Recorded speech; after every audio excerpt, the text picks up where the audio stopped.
इस वीडियो में इलीसीट के चैप्टर 293 से लेकर 295 तक एक्सप्लेन किया गया है। अगर इसके पहले के वीडियो नहीं देखे हो तो कमेंट बॉक्स में प्लेलिस्ट का लिंक है, जाकर देख सकते हो। चैप्टर शुरू होता है और ब्लूज प्लूटोन को गाली देता है। ये सुनकर प्लूटोन उसको उठाकर जमीन में पटक देता है, उसके बाद उठाकर दूर फेंक देता है, जिससे ब्लूज काफी सारी बिल्डिंग्स तोड़ते हुए निकलता है। जीवू सोचता है प्लूटोन तो काफी ज्यादा स्ट्रांग है। ब्लूज बोलता है, कमीने, मैंने पिछली बार मिस गेस्टेला की वजह से फाइट नहीं की थी, पर अब तो तूने हद पार कर दी है। प्लूटोन कहता है, गेस्टेला को एक्सक्यूज की तरह इस्तेमाल मत कर, तेरे अंदर पावर ही नहीं है। ब्लूज बोलता है, अब मैं तुझे जान से मार दूंगा, तुझे मारने के बाद मैं केडन से भी खुद ही निपट लूंगा। इतना बोलकर वो अपनी पावर्स इंक्रीज कर लेता है। फिर प्लूटोन भी अपनी पावर बढ़ाकर अटैक करने के लिए जाता है। ब्लूज कहता है, तुझे अपनी बॉडी के ऊपर कुछ ज्यादा ही भरोसा है। इतना बोलकर वो अटैक करता है, जिससे धमाका होता है, पर तभी प्लूटोन उसका कॉलर पकड़ लेता है, पर ब्लूज जैसे तैसे बचकर पीछे आ जाता है। प्लूटोन बोलता है, मुझे लगा था कि तू मुझे मारने वाला है, पर अब तो तू खुद भाग रहा है। सोबिन कहती है, ये तो कमाल है, प्लूटोन के ऊपर एक टॉप 50 ने अटैक किया, पर तब भी उनको कुछ नहीं हुआ। जीवू सोचता है, आखिर प्लूटोन एक टॉप 50 अवेकनर के अटैक कैसे झेल पा रहे हैं। हम एक सीन देखते हैं जहां कर्टिन बोलता है, प्लूटोन से फाइट करना काफी मुश्किल है, वो तेरे ज्यादातर अटैक अपने बॉडी पर लेकर डायरेक्ट तेरे ऊपर अटैक कर देगा। मैंने जब उसके फाइटिंग स्टाइल के बारे में सुना तो मुझे कुछ समझ नहीं आया था, पर जिसने प्लूटोन से सच में फाइट की है उसके लिए वो फाइट काफी ज्यादा ट्रॉमेटाइजिंग थी, क्योंकि दूसरे अवेकनर्स के पावरफुल अटैक से भी प्लूटोन को जल्दी कोई फर्क नहीं पड़ता। ऐसा कहते हैं कि उसकी डिफेंसिव स्किल ने टॉप 10 को भी सरपास कर दिया है। ब्लूज बोलता है, प्लूटोन, चल देखते हैं कि क्या तेरा डिफेंस इस अटैक को झेल पाता है या नहीं। इतना बोलकर वो अपनी पावर्स और ज्यादा बढ़ा लेता है। जीसॉक कहता है, ऐसा लग रहा कि वो इस अटैक में अपनी सारी पावर लगा देगा। सोबिन कहती है, जल्दी से अपनी पावर के साथ शील्ड बना लो। ब्लूज बोलता है, प्लूटोन, इसके अंदर तू मेरे अटैक्स को अवॉइड नहीं कर पाएगा, मैं तेरी पूरी बॉडी को ही डिस्ट्रॉय कर दूंगा। उसके पावर से जीवो और उसके दोस्तों की शील्ड टूटने लग जाती है। तभी ब्लूज अटैक कर देता है। ये देखकर प्लूटोन अपनी पावर गैदर करके मीटियोर फॉल नाम का अटैक कर देता है, जिससे काफी बड़ा धमाका होता है। जीसोक बोलता है, ये लोग तो पूरे मॉन्स्टर हैं। प्लूटोन कहता है, वो कमीना भाग गया, तुम सब अब वापस चले जाओ। ब्लूज अभी भी जिंदा है, पर मेरे अटैक की वजह से वो काफी ज्यादा इंजर्ड हो गया, इसलिए तुम्हें परेशान नहीं करेगा। जीवू बोलता है, हाँ पर प्लूटोन, क्या आप ठीक हो? प्लूटोन कहता है, हाँ मैं लगभग ठीक ही हूँ। सीन शिफ्ट होता है और ब्लूज सोचता है, मेरा अटैक उसके ऊपर काम ही नहीं किया। अगर वो कमीना ना होता तो मैं आज केडन के स्टूडेंट को मार सकता था। वैसे केडन का स्टूडेंट देखने में काफी यंग लग रहा था, पर उसकी पावर काफी ज्यादा थी। अगर मैंने उसको ऐसे ही छोड़ दिया तो फ्यूचर में वो भी केडन की तरह ही बन जाएगा। क्या मैं उसको वापस मारने की कोशिश करूं? पर तभी वो ऊपर देखता है जहां केडन होता है। ब्लूज बोलता है, अरे ये तो बस एक मोटा बिल्ला है, मैं इसके साइज को देखकर डर गया था। आखिर ये मेरा क्या ही कर लेगा? मुझे कुछ भी करने से पहले एक सेफ जगह ढूंढकर खुद को रिकवर कर लेना चाहिए। पर तभी केडन उसके ऊपर आके उसको शॉक दे देता है। कर्टन कहता है, केडन तो अब कैट फॉर्म में भी इतनी पावरफुल स्किल इस्तेमाल कर पा रहा है। सीन शिफ्ट होता है और जीवू बोलता है, अगर आप ऐसे अपने वूंड्स को ऐसे लिक करोगे तो वो और खराब हो जाएंगे, आप थोड़ा ऑइंटमेंट लगा लो। प्लूटोन पूछता है, आखिर मैं वो क्यों लगाऊं? जीवू कहता है, अगर आप अपने वूंड्स को ऐसे ही रहने दोगे तो स्कार्स पड़ जाएंगे। प्लूटोन बोलता है, तुझे जितना लग रहा है मुझे उससे ज्यादा इंजरीज है, तुझे सच में लगता है कि इससे हेल्प मिलेगी? जीवू कहता है, पर फिर भी उसको ऐसे छोड़ने से अच्छा तो ये लगाना ही होगा। प्लूटोन पूछता है, तूने फाइट ध्यान से देखी थी ना? मैंने तुझे जो सिखाया था, अगर तू उसको अच्छे से प्रैक्टिस करेगा तो तू भी एक दिन वैसा कर पाएगा। जीवू बोलता है, हाँ, आपने जब अपनी बॉडी के ऊपर उतने पावरफुल अटैक्स लिए तो मुझे विश्वास ही नहीं हो रहा था। प्लूटोन कहता है, उसके लेवल के अटैक्स मेरा कुछ भी नहीं बिगाड़ सकते, मैं उन्हें ईजिली इग्नोर कर सकता हूँ। जीवू बोलता है, वैसे Pluton, thank you so much, आपकी वजह से मैं और मेरे फ्रेंड सेफली वहां से निकल पाए। प्लूटन कहता है, तुझे शुक्रिया कहने की जरूरत नहीं, मैंने तेरे मास्टर को प्रॉमिस किया था कि मैं तुझे प्रोटेक्ट करूंगा। जीवू बोलता है, पर फिर भी आपका थैंक यू सो मच। ये सुनकर प्लूटन भी खुश हो जाता है। सीन शिफ्ट होता है और जीवू ट्रेनिंग कर रहा होता है।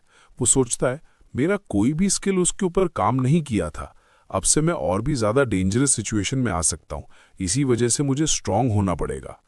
केडन पूछता है, जीवू बेसमेंट में ट्रेनिंग कर रहा है ना? कर्टन कहता है, हाँ, वो काफी देर से बाहर नहीं आया है। वैसे ब्लूज ने जीवू पे अटैक क्यों किया था? प्लूटन बोलता है, गेस्टेला ने मुझे कीडन को मारने के लिए कहा था। शायद इसी वजह से ब्लूज मेरे ऊपर नजर रख रहा था। इसी बीच उसको जीवू के बारे में मालूम चला तो ब्लूज ने जीवू को मारने की कोशिश की थी। कर्टन कहता है, गेस्टेला तो टॉप 10 में से एक है ना? क्या तूने कुछ किया था जिसकी वजह से गेस्टेला तुझे मारना चाहती है? किरण बोलता है, तुझे तो मालूम ही है कि मुझे काफी लोग मारना चाहते हैं। वैसे प्लूटन, तूने ब्लूज को काफी इंजर्ड कर दिया था। इसी वजह से मुझे उसको सबक सिखाने में कोई प्रॉब्लम नहीं हुई। वो अब कुछ वक्त तक तो परेशान नहीं करेगा। कर्टन कहता है, पर अब जीवू के पीछे काफी लोग आएंगे और वो लोग इतने स्ट्रांग होंगे कि हम उनको ऐसे ही इग्नोर नहीं कर सकते। सीन शिफ्ट होता है और एक लड़की बोलती है, मिस गेस्टेला, हम कुछ टाइम से ब्लूज से कांटेक्ट नहीं कर पा रहे हैं। ऐसा लग रहा है कि उसके ऊपर अटैक हुआ है। गेस्टेला पूछती है, तुझे क्या लग रहा है कि ये सब कीडन ने किया होगा? लड़की कहती है, मैं श्योर नहीं हूं, पर कीडन के अलावा और कौन ही कर सकता है। ये सच है कि ब्लूज कुछ वक्त से आउट ऑफ कंट्रोल बिहेव कर रहा है, पर उसको खोना हमारे लिए काफी बड़ा लॉस हो सकता है। गेस्टेला बोलती है, ऐसा लग रहा है कि अब हमें सच में कीडन को मारना पड़ेगा। सीन शिफ्ट होता है और जीवू पूछता है, क्या प्लूटन यहां इसी वजह से आए थे क्योंकि एक टॉप 10 ने प्लूटन को कीडन को मारने की रिक्वेस्ट की थी? कीडन बोलता है, हाँ, अब उसने तो ऐसा ही बताया था। जीवू पूछता है, वैसे अभी प्लूटन कहां पर है? कर्टन कहता है, वो बाहर चेक करने गया है कि सब कुछ ठीक है या नहीं। जीवो बोलता है, वैसे कीडन, अब आपको तो मालूम चल गया है कि प्लूटन आपको यहां मारने आए हैं, तो क्या सब ठीक रहेगा? केडन पूछता है, हाँ, तो उससे कोई प्रॉब्लम है क्या? जीवो बोलता है, हाँ, पर प्लूटन हमारे साथ काफी वक्त से रह रहे हैं, पर अब पता चल रहा है वो यहां बस आपको मारने के लिए आए थे। केडन कहता है, मैंने तो तुझे पहले ही बताया था, अवेकनर्स की जान हमेशा खतरे में ही रहती है। जीवो बोलता है, पर ये सेम चीज नहीं है, क्योंकि जो पर्सन आपको मारने वाला है वो तो हमारे साथ ही है। केडन कहता है, तो इससे क्या मतलब है? अब मारने वाला पर्सन साथ में रहे या ना रहे, उससे फर्क क्या पड़ेगा, क्योंकि जान तो हमेशा खतरे में ही रहती है। कर्टन बोलता है, केडन और प्लूटन तब फाइट करेंगे जब केडन रिकवर हो जाएगा, और जब ये दोनों फाइट करेंगे तो एक दूसरे को मारने की कोशिश करेंगे। वैसे भी डुअल्स में जान गंवाना नॉर्मल है, प्लस इन दोनों को तो अपनी लाइफ की चिंता भी नहीं। ये दोनों बस ये देखना चाहते हैं कि कौन स्ट्रांगर है। केडन बोलता है, ये काफी अच्छा हुआ कि मुझे मारने प्लूटन आया है, क्योंकि मैं जब तक रिकवर नहीं हो जाऊंगा तब तक वो फाइट नहीं करेगा। वैसे जीवो, तू प्लूटन से फाइट ना करने के लिए रिक्वेस्ट मत करना। कर्टन बोलता है, केडन और प्लूटन ने आज तक काउंटलेस फाइट की हैं। अगर तू उन्हें फाइट करने से रोकेगा तो वो उनकी आइडेंटिटी को डिनाइड करने जैसा होगा। जीवो पूछता है, जिसने आपको मारने की रिक्वेस्ट की है वो एक टॉप 10 रैंकर है ना? केडन बोलता है, हाँ, उसका नाम गेस्टेला है। जीवो पूछता है, आखिर वो किस तरह की इंसान है?